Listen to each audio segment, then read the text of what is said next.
আচ্ছা, আজকের পর্বে ছোট্ট একটা ভুল থাকবে, ঠিক আছে?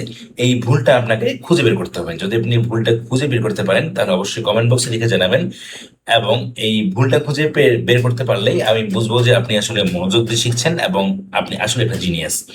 তো আজকে আমরা আলোচনা করবো হচ্ছে লেসন 3 নিয়ে। তো আমি বরাবরের মতোই একটা কথা আপনাদেরকে বলি যে আমরা শর্ট ইংরেজি শিখবো, এটাতে কোনো নিয়ম শিখবো না বা মনে করবো না বা মুখস্থ করবো না। তো তাহলে নিয়ম মুখস্থ যদি না করি তাহলে এটা কিভাবে মনে রাখা যায়, তাই না? তো যেহেতু আমরা ইংরেজি লেসন 3 নিয়ে আলোচনা করছি, সেক্ষেত্রে লেসন 3টা একটু আগে আলোচনা করি। কারণ আমাদের এই লেসনের নিয়মটা কি বলেছে সেটা তো আগে আমাদের জানতে হবে, তাই না? তো দেখেন, ইংরেজিতে লেসন 3 যে নিয়মটা সেটা হচ্ছে যে যদি কোনো শব্দে ই থাকে বা উচ্চারিত হয়, তাহলে আমরা এই যে ই এর জন্য যে ছোট বৃত্ত শিখেছি এটাকে যুক্ত করে শব্দ গঠন করতে হবে, তাই না? এখন এখানে দেখেন, আপনারা যারা শুধু ইংরেজি শিখছেন এবং ধারাবাহিকভাবে শিখছেন, যদি আপনারা এই নিয়মটাকে আক্ষরিক অর্থে অনুবাদ করতে চান বা আক্ষরিক অর্থে লিখতে চান, তাহলে আপনাদের পক্ষে কেমন দাঁড়াবে? তো দেখেন, আমরা যদি লিখি নিড, লিখলাম নিড। আপনি মনে করেন এটা নিয়ম প্রথম শিখলেন, এই নিয়মটা ই থাকলে ছোট বৃত্ত যুক্ত করে লিখতে হবে। তাহলে নিতে কিভাবে লিখতে হবে? তো দিলাম আমরা, তাহলে ই ই এর জন্য ছোট বৃত্ত, তাই না? আবার একটা ই এর জন্য ছোট বৃত্ত এবং ডি, তাই না? এইরকম হওয়ার কথা। আপনার আক্ষরিক ধারণা অনুযায়ী বা আক্ষরিক ভাবে এটা কিন্তু এরকম হওয়ার কথা, কিন্তু শর্ট হ্যান্ডে কিন্তু আসলে এরকম হওয়ার হয় না। তো দেখেন, আমরা তাহলে এটা কিভাবে লিখবো, এখানে কিন্তু আসলে মূল কাজটা। এখন আপনি যদি এই নিয়মটা মুখস্থ করেন যে ই এর জন্য ই থাকে বা উচ্চারিত হয়, তাহলে আমাদের ছোট বৃত্ত যুক্ত করে লিখতে হবে। তাহলে কিন্তু আপনার এইটাই কিন্তু মাথায় আসবে। এন এর আচর ছোট টান, ই দুইটা যেহেতু আছে, যে ই থাকে বা উচ্চারিত হয়, ই দুইটা আছে, তার আমরা দুইটা বৃত্ত দিলাম। আর ডি এর আচর হচ্ছে নিচ থেকে উপর সম্পূর্ণ কর। এইভাবে যদি দেই তাহলে কিন্তু এটা দাঁড়ায়। তো দেখেন, আমরা কিন্তু এই যে নিয়মটা এটা কিন্তু মনে রাখবো না। তাহলে কি করবো এখন? এটার সঙ্গে আমরা যে বাংলা যে নিয়ম শিখেছি, আপনাদের নিশ্চয়ই মনে হচ্ছে, বাংলা আমরা শিখেছি রস্বইকার বা দীর্ঘইকার, রস্বই দীর্ঘই। রস্বইকার বা দীর্ঘইকার থাকলে বা রস্বই দীর্ঘইকার জন্য যে ছোট বৃত্ত শিখেছি আমরা, এই ছোট বৃত্ত যুক্ত করে শব্দ গঠন করতে হয়, তাই না? তো দেখেন, আমরা এই নিয়মটা বাংলা যে নিয়মটা শিখেছি, এই নিয়মটাই এখানে অ্যাপ্লাই করব। আমরা এই নিয়মটা আর মনে করব না বা মুখস্থ মুখস্থ করবো না। আমরা এই যে রস্বই দীর্ঘের জন্য ছোট বৃত্ত শিখলাম, এই ছোট বৃত্তটা যুক্ত করে শব্দ গঠন করবো। তাহলে দেখেন, আমরা যে আবার এখন নিড লিখি, এন ই ই ডি, ঠিক আছে? এখন আমরা বলেছি যে রস্বইকার বা দীর্ঘইকার জন্য ছোট বৃত্ত। তো এখানে ভাই, রস্বইকার বা দীর্ঘইকার কোথায়? এটা তো ইংরেজি শব্দ, তাই না?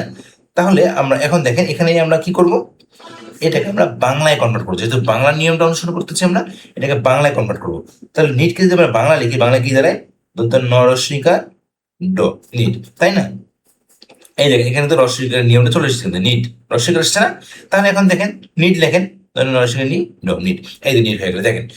আপনি আক্ষরিক অর্থে যদি নিট লিখতে চান, সেক্ষেত্রে কিন্তু এইটা দাঁড়ায়। আর যদি বাংলায় কনভার্ট করে আপনি বাংলার নিয়মটা অ্যাপ্লাই করেন এখানে, তাহলে কিন্তু এটা দাঁড়ায়। বিষয়টা বুঝতে পারছেন আশা করি। মোট কথা হচ্ছে, আপনার যেটাই ইংরেজি শব্দ থাকুক না কেন, আপনাকে সেটা আগে বাংলায় কনভার্ট করতে হবে। তো দেখেন, আমরা আরেকটা এক্সাম্পল প্র্যাকটিস করি।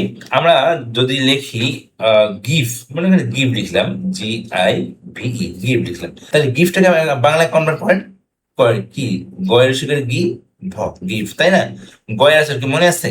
এই যে গয়ের আছে বড় করে, গয়ের গি, ভ, গিফ, ঠিক আছে? এই যে গিফট হয়ে গেল। এখন আপনি যদি গ এর আচর দেন, আবার আই এর আচর দেন, আর ভি এর আচর দেন, আবার ই এর আচর দেন, তাহলে কিন্তু আপনি একটা বিভাগে পড়ে যাবেন। তাই আর আমাদের এই নিয়ম, ইংরেজি নিয়ম শেখার দরকার নাই। আপনি বাংলাটাই, এই যে বাংলা যে নিয়মটা দিলাম আমরা, বাংলাটাই মনে রাখেন। বাংলা যেহেতু শিখে এসছেন আপনারা, বাংলাটা এখানে অ্যাপ্লাই করেন। তো দেখেন, আমরা আরো একটা এক্সাম্পল প্র্যাকটিস করি। পিস, দেখেন পিস কি লিখবো আমরা? পয়ের শিখে পি, স, পিস, তাই না? আমাদের PEACE, এই প্রত্যেকটা আচরণ আলাদা করে জানার দরকার নাই। আমরা বাংলায় কনভার্ট করলাম, এখন এটাকে বাংলাটাই লিখে দেবো আমরা। তাহলে কি পয়ের আচর দেন, পয়ের আচর কি? প, রস্বইকার স, ঠিক আছে? এটা পিস, পরস্বীকার ছ, পিস, পরস্বীকার পি, ছ, পিস, ঠিক আছে? এই হলো আমাদের পিস। আচ্ছা, এখন দেখেন, আমরা একটা সেন্টেন্স প্র্যাকটিস করি। সেন্টেন্স প্র্যাকটিস করলে কি সুবিধা? কি সেন্টেন্স প্র্যাকটিসের? যদি সেন্টেন্স প্র্যাকটিস করেন, সেক্ষেত্রে আমাদের আগের অনেক নিয়মগুলো এখানে চলে আসে, সেই নিয়মগুলো তখন একটা চর্চা হয়ে যায়। তো দেখেন, আমরা যদি একটা সেন্টেন্স প্র্যাকটিস করি, মনে করেন আপনি লিখলাম যে আই নিড আ পেন। দেখেন, আমরা এটাকে শর্ট হ্যান্ডে কনভার্ট করবো। তাহলে এটা কি দাঁড়ায় দেখেন, আই, আই এর আচর কি, আই, ঠিক আছে। নিট, নিটের আচর লেখেন দন্ত ননসিকে নি, ড, নিট, ঠিক আছে। এ, এ বড় বৃত্ত এ, পয়কারে পে, দন্ত ন, পেন। এখানে দেখেন, এখানে কিন্তু মেইন বিষয়টা, এখানে দেখেন ই আছে, কিন্তু আমরা ই এর নিয়ম শিখলাম না, ই থাকলে ছোট বৃত্ত যুক্ত করে লিখতে হবে, কিন্তু এখানে আমরা বড় বৃত্ত দিলাম, তাহলে এটা কেমন হয়ে গেল না? আমরা কিন্তু নিয়মের মধ্যে বলছি ই থাকে বা উচ্চারিত হয় তাহলে ছোট বৃত্ত যুক্ত করে দিতে হবে। কিন্তু এখানে দেখেন আবার ই, এখানে কিন্তু ই আছে, কিন্তু সেখানে আমরা ই এর জন্য ছোট বৃত্ত না দিয়ে বড় বৃত্ত যুক্ত করে দিলাম। তো এখানে কিন্তু আপনি কনফিউশনে পড়ে যাবেন। তো যেন এই জন্য আমি বলি ভাই, আপনারা আগে বাংলা শিখে আসেন, বাংলা শিখে দেন ইংরেজি শিখেন, আপনার অর্ধেক হয়ে যাবে ভাই। আপনার টেনশন কোনো পেনে করতে হবে না। আর যদি শুধু আপনি আগে ইংরেজি শিখেন, তখন বাংলাটাকে আবার নতুন করে শিখতে হবে, তার এটার জন্য আলাদা পেনে পড়ে যাবেন। এই জন্য আমার কথা হচ্ছে ভাই, আপনি আগে বাংলা শিখেন, দেন ইংরেজি শিখেন। একটু কষ্ট হতে পারে, কিন্তু আপনি এটাতে অনেক আরাম পাবেন, অনেক মজা পাবেন, অনেক রিল্যাক্স ফিল করবেন। তো দেখেন, এখন যে আমরা এই পেনটা লিখলাম, আমরা এখানে বাংলা নিয়মটা অনুসরণ করবো। বাংলা নিয়মটা কি, দেখেন পেন লিখি, পয়কার পে দন্তন্য পেন, তাই না? পেন বাংলা অনুবাদ করে এটা দাঁড়ায় না, তাই কি দাঁড়ালো, পয়কার পে দন্তন্য পেন, এটি তো হলো, তাই না? আমরা এটা পেন লিখছি না, এই পেন তো হলো, কিন্তু এইটা তো হলো না, তাই না? এটা তো হলো না, তাহলে এটা তো পিন হয়ে যেত। তাহলে যদি ছোট বৃত্ত, আমরা ছোট বৃত্ত দিতাম রস্যিকা বা দীর্ঘকারের মতো, তাহলে পিন হয়ে যেত না?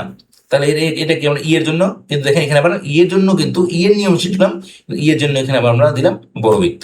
এইটা হচ্ছে বিষয়টা। আপনাদেরকে বলি যে এখানে যে ভুলটা আছে আপনারা খুঁজে বের করবেন, ভুলটা আসলে কোথায় আছে, ভুলটা খুঁজে বের করে আপনার কমেন্ট বক্সে জানাবেন। আর একটা বিষয় হচ্ছে, আপনাদের এই শর্ট হ্যান্ড সংক্রান্ত যদি কোনো প্রবলেম থাকে, অবশ্যই কমেন্ট বক্সে জানাবেন। আর ভাই প্রচুর প্রশ্ন করতে হবে, প্রশ্ন না করে আপনি শিখতে পারবেন না, প্রচুর প্রশ্ন করতে হবে, প্রচুর জানতে হবে। মোট কথা, আপনার মনে যদি প্রশ্ন না জাগে, আপনি কিন্তু সফলতা দেখা পাবেন না। তো আজকে আমরা আর বেশি কথা বাড়াচ্ছি না, আজকে এই পর্যন্তই। দেখা হবে পরবর্তী কোনো ভিডিওতে, সে পর্যন্ত ভালো থাকবেন।